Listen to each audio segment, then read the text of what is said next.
Peace be upon you. So there's one single sin that God tells us that if we maintain until death, he will not forgive, and that's of idolatry. In Surah 4 verse 48, it says, God does not forgive idolatry, but he forgives lesser offenses through whomever he wills. Anyone who sets up idols beside God has forged a horrendous offense. Knowing that this is the one sin that God will not forgive, we want to make sure we eliminate any forms of idol worship. And the one form I want to discuss that's been plaguing societies and individuals for many years is that of division. In Surah 30 verse 31 and 32 it says, whatever you do not ever fall into idol worship like those who divide their religion into sects, each party rejoicing with what they have. Why is it that despite these clear commandments, despite the apprehension any submitter should have towards idol worship, so many communities are still dividing God's religion and therefore falling into this one form of idol worship that God confirms he will not forgive if maintained until death? I want to look at a couple of these points and, God willing, shed some light so we can hopefully not fall into this trap over and over again. The first point is using too wide of a brush. Some submitters think they found a loophole in God's system. They think that there's a way that they can divide without breaking the commandment from God of being a divider. And when they have these supposed loopholes, the only people they're fooling is themselves. So in this particular methodology, what they do is they say, okay, we're not allowed to divide God's religion. Then all we're going to do is label the individuals we want to divide from as disbelievers, and therefore we're no longer dividing God's religion. Now, when we behave in such a manner, the only people we are fooling is ourselves. God's system is perfect. To think that we can simply label individuals as disbelievers and then divide, all we're doing is we're doing a disservice to ourselves. God tells us in Surah 6 verse 52, it says, and do not dismiss those who implore their Lord day and night, devoting themselves to him alone. You are not responsible for their reckoning, nor are they responsible for your reckoning. If you dismiss them, you will be a transgressor. Do we want to be looked at as transgressors through the eyes of God? God is telling us not to dismiss individuals who implore their Lord day and night, devoting themselves to him alone. God tells us that we're not responsible for what they do, what they believe, what they think, and nor are they responsible for what we do, what we believe, what we think. And God is telling us that if we dismiss them, then we are going to be transgressors. It doesn't matter if we think that simply labeling them absolves us of this.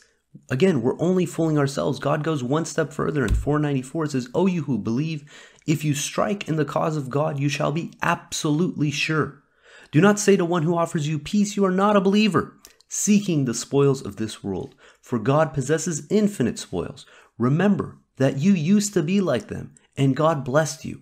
Therefore, you shall be absolutely sure before you strike. God is fully cognizant of everything you do. God is telling us that if someone is claiming to be a believer, we cannot simply say to them, you are not a believer. And if we do so, we have to be absolutely sure. We can't do this just willy-nilly labeling people, because again, if we do this, we abuse God's verses. Then the only people that we are going to be abusing is our own souls. A perfect example of the level of caution that is necessary when deciding to label someone as no longer being a believer is that of the children of Israel, specifically with Sumerian, with Aaron and Moses.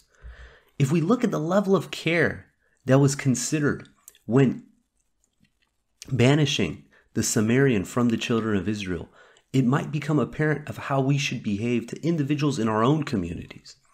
In Surah 20 verse 92 through 94, it reads, Moses said, O Aaron, what is it that prevented you when you saw them go astray from following my orders? Have you rebelled against me? He said, O son of my mother, do not pull me by my beard and my head. I was afraid that you might say you have divided the children of Israel and disobeyed my orders. That despite the fact that the children of Israel, threatening Aaron's life, despite the fact of them blatantly creating a golden calf to worship, Aaron was still concerned of dividing the children of Israel. And how did Moses react to this situation? Did he just banish every single individual who participated in this act? No, he selected specifically the Sumerian. And he, with like a scalpel, he takes the Samaritan out of the community and he banishes him. And he takes 70 men and they go and they repent and ask God for forgiveness. Now, if we equate every single difference of understanding in a community on par to that of the Samaritan, then we're equating the extreme with the mundane. You can guarantee that in vast majority of communities that experienced division, it was not because someone said, hey, let's worship two gods, or hey, let's worship this golden calf. It was because of some trivial difference of understanding regarding some Quranic topic. And I guarantee both sides believe that their understanding comes from the Quran. So we have to be more lenient. We have to be more tolerant, because if we treat every single individual as if they are the Samaritan, then again, we're confusing our priorities. We're confusing reality with fiction. The second point is thinking we can guide others. In Surah 2 verse 272, it says, "You are not responsible for guiding anyone.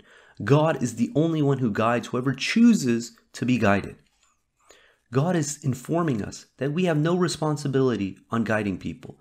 And it goes one step further. In 2556, even if we wanted to guide someone, God tells us you cannot guide the ones you love. God is the only one who guides in accordance with his will, in accordance with his knowledge of those who deserve the guidance. Even if we wanted to guide, even if we were responsible, we're still incapable. But God is telling us not only are we not responsible, we are incapable of guiding anyone. Now, God knows in our communities there are going to be hypocrites. And the mentality of the people is that if we can just eliminate these individuals, then we can guide the ones who stay behind. And this kind of false understanding, again, is going to lead us in the path of Satan. In Surah 4 verse 88, it says, "Why should you divide yourselves into two groups regarding the hypocrites among you?" God is acknowledging that yes, in a community there is going to be hypocrites among us. And it continues, says, "God is the one who condemned them because of their own behavior." Do you want to guide those who are sent astray by God? Whomever God sends astray, you can never find a way to guide them. We think that by isolating people from these hypocrites, that this way we're protecting them from Satan. If someone is meant to go astray, there's nothing we can do to guide them. If they fall into the hypocrite's trap, into their arguments, buy into their nonsense, then there's nothing we could do to dissuade someone from that. This is exposing the quality of what's in their soul. Now, again, some submitters were very clever. We think we found a loophole. What if, since we already know who the hypocrites are, I'll just be mean and nasty and disrespectful and drive them out so they leave on their own? Now, God tells us not to do this. We are responsible in behaving in a dignified manner. In 16:125 says, "You shall invite to the path of your Lord with wisdom and kind enlightenment, and debate with them in the best possible manner. Your Lord knows best who has strayed from his path, and he knows best who are the guided ones." It is our responsibility that we debate in the best possible manner, that we use wisdom and kind enlightenment. If we resort to being disrespectful, mean, nasty, giving people the cold shoulder in order to drive them out, then it means that we do not believe the words of God. In Surah 41 verse 33 and 36, it reads, "Who can utter better words than one who invites to God, works righteousness, and says, I am one of the submitters? Not equal is the good response and the bad response. You shall resort to the nicest possible response. Thus the one who used to be your enemy may become your best friend." Are we resorting to the nicest possible response? Are we trying our utmost to make sure that we're following the commandments of God, irrespective of how uncomfortable it might make us feel? It continues, it says, "None can attain this except those who steadfastly persevere. None can attain this except those who are extremely fortunate." This goes to show how hard of a task this is. So few of us are able to respond in kind. And why is that? It's because it's at those moments the devil is going to do his utmost to try to push us away from responding in kind, responding with the nicest possible response. That's why in the following verse it says, "When the devil whispers an idea to you, you shall seek refuge in God. He is the hearer, the omniscient." The devil wants to see animosity and hatred amongst us. He loves to see us fight. He loves to see us bicker. We should fight the devil and not fall into this trap. Now, what else is interesting in the following verse when God tells us not to divide regarding the hypocrites amongst us? In 489 it reads, "They wish that you disbelieve as they have disbelieved. Then you become equal. Do not consider them friends unless they mobilize along with you in the cause of God." God is telling us if these hypocrites, if they're behaving in a way that's mobilizing in the cause of God, then we are allowed to befriend them. We're allowed to be amicable to them, to be kind with them. It's only when they turn on us, when they attack us, when they leave, when they act hostile, that we're able to stand up for ourselves. But up until that point, we have to treat them as believers. And what's interesting is the hypocrites, they have a tendency. It reads that they want you to disbelieve. If they have disbelieved, then they become equals. And this is a trait of a disbeliever and a hypocrite, is they want to force their opinions on others. And this brings us to the third point about forcing our opinions on others. In 1099, it reads, "Had your Lord willed, all the people on earth would have believed." Do you want to force the people to become believers? This is a tactic of the devil, to want to use force to get everyone aligned. And this is another loophole that some submitters think they identified, that if we force everyone to think the same, then we will finally be united. And all this happens is that that community becomes a totalitarian regime. They force people into a viewpoint, force people into an understanding, and that is not conformity of the way that God chooses. God wants us to freely choose. If we're only believing a certain way because we're concerned about the ramifications of that community towards its members who share a difference of understanding, then we're only, again, creating this false sense of community, false sense of unity. There's a quote from Noam Chomsky. It says, "The smart way to keep people passive and obedient is to strictly limit the spectrum of acceptable opinion, but allow very lively debate within that spectrum." If we are limiting the spectrum of which people can hold an opinion, what they can say, what they can believe, and thinking by doing so, we're going to have unity, conformity, again, we're only fooling ourselves. In 2256, it reads, "There shall be no compulsion in religion. The right way is now distinct from the wrong way. Anyone who denounces the devil and believes in God has grasped the strongest bond, one that never breaks. God is here omniscient." We cannot resort to compulsion in order to get conformity, to get unity. Compulsion is a tactic of the devil. Consistently throughout the Quran, we see that it's the disbelievers who use force and intimidation, while the believers use logic and reason.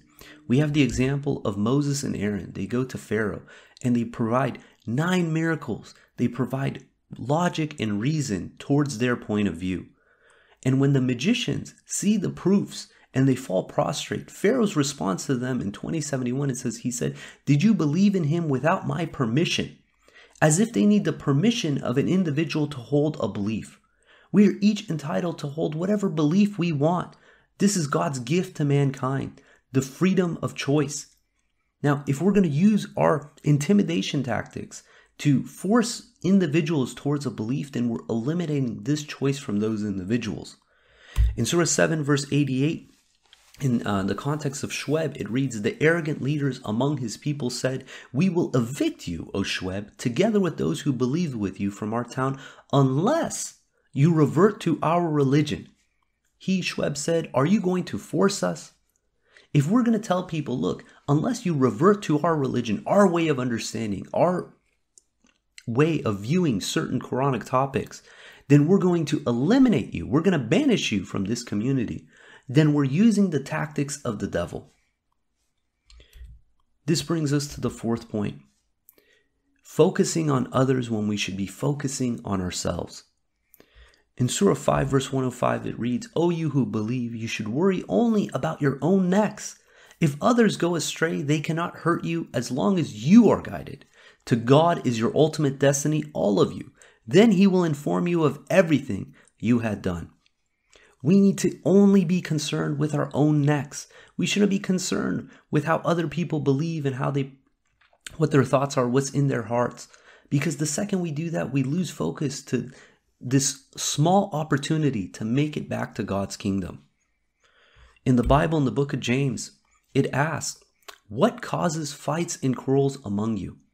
And the answer is given in the same chapter, verse 4, starting from 11. It reads, "Do not backbite one another, brothers. Anyone who slanders or backbites his brother or makes a verdict on his brother is slandering the law and has decided the law. However, the law you decide, you are not the doer of the law, but the judge. There's only one lawgiver and judge, one who is able to save and destroy. But you, who are you to judge your neighbor?" We need to be focused on being doers of the law, not just purely a judge of the law.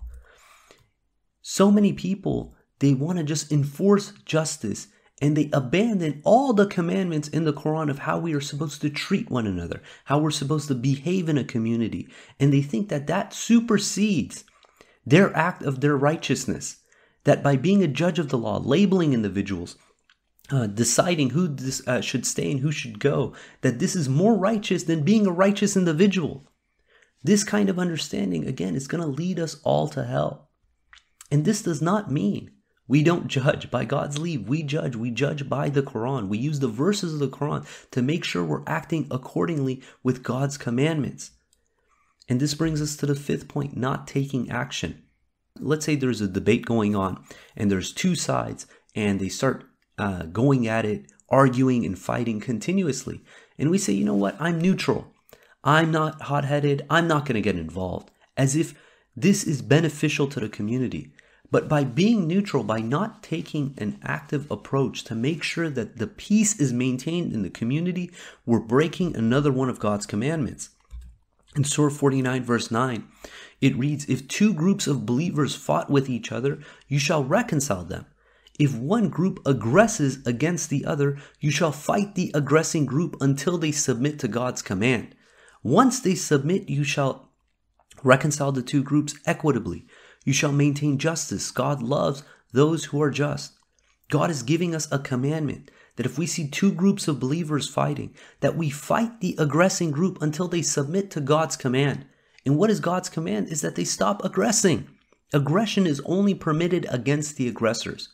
If someone is being an aggressor, someone is losing their temper, they're attacking other people, either physically or verbally, that claim to be a believer, it is our duty to maintain the peace in that community.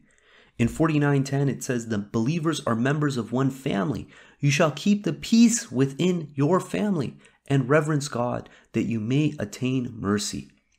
We cannot simply be neutral and say, "I am absolved of any responsibility." Our responsibility in our communities is that we maintain the peace, that if we see individuals being hot-headed, fighting, that we don't allow them to take over our community.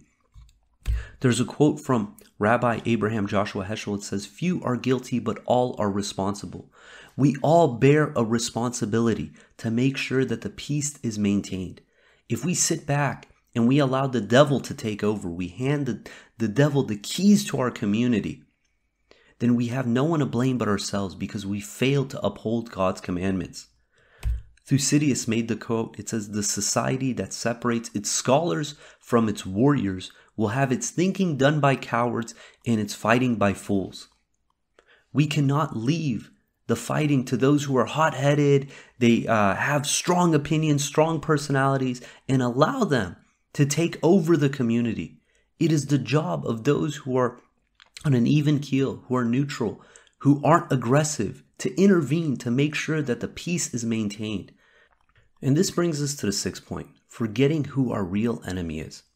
And I want to convey this point through a story entitled Penguin Unity. It reads, "By being united, the emperor penguins of Antarctica have been able to survive the coldest of nights in the most inhospitable place on Earth. But one year that nearly came to an end for a single colony. That year, as the penguins migrated from all directions to arrive to the place where they were born in hopes to find a mate and procreate, two male penguins began to dispute regarding how best to attract a mate. One penguin passionately argued that it's much better to bob the head, while the other explained the virtues for one to bellow and moan. Neither penguin was willing to drop their case, but instead looked for support from their comrades as they campaigned to win over others to what they considered as their superior point of view. By the time the penguins arrived to their destination, a division formed among the colony. Half the male penguins opted to rely on bobbing the head to attract a mate, while the other half resorted to the art of bellowing and moaning. While the argument was predominantly among the males who had to carry out such acts, the women who selected their mates based on their preferences were also stigmatized by their decisions. This caused the colony to officially split in two. After selecting a mate and laying the eggs, the male penguins stayed behind while the females left to go fill their bellies. 2 months later, when the women returned and started their walk back to their colony, 2 female penguins got in a dispute regarding which food is the most nutritious for the babies to eat. While one party suggested crustaceans, the other slapped her fin, explaining how eating fish is superior. Each party attempted to get more support for their side, such that by the time they got to their end destination, all the women returning were in dispute to which food source was better for baby penguins to eat. Thinking this would cause another schism to their colony, once more they eagerly raced to see how their husbands would side. But to their surprise, their husbands, who were previously divided, were all united. "What happened?" they asked. "While before you wouldn't stand the sight of one another, now you guys are all brothers." One husband explained that after the women left, the temperature precipitously dropped and the winds began to pick up, causing storms like they have never experienced before. At first, this caused the 2 factions to grow further apart, but eventually the conditions got so grim that they realized that it would be impossible for them, let alone their young, to survive divided, and they needed to put their petty differences aside and face the real enemy, that of the blizzard that was banning against all of them indiscriminately. For the cold did not care how they preferred to attract a mate or what their opinion on the matter was. It was at that point they recognized how foolish they were, for it was the coldness that they needed to unite against and not each other. So the 2 factions merged once again into one single colony, able to survive another day. But the women, unhappy with their husbands' change in perspective, thought that they must just be hungry and not thinking clearly. While they agreed that how one chose to attract a mate was a petty thing to cause division, they rationally explained the topic of which food source is superior was not. They thought for sure that once their husbands got some food in their belly, they would stop considering people who have a difference of an opinion towards the superior food source as their brethren. But the opposite ended up to be true as well for the women after their husbands left. For the same coldness that initially drove them apart eventually aided to bring them together, as they too had the epiphany that they could not survive unless they too put aside their trivialities and unite in one giant huddle to stay warm in order to protect themselves and their offspring from such bitter conditions.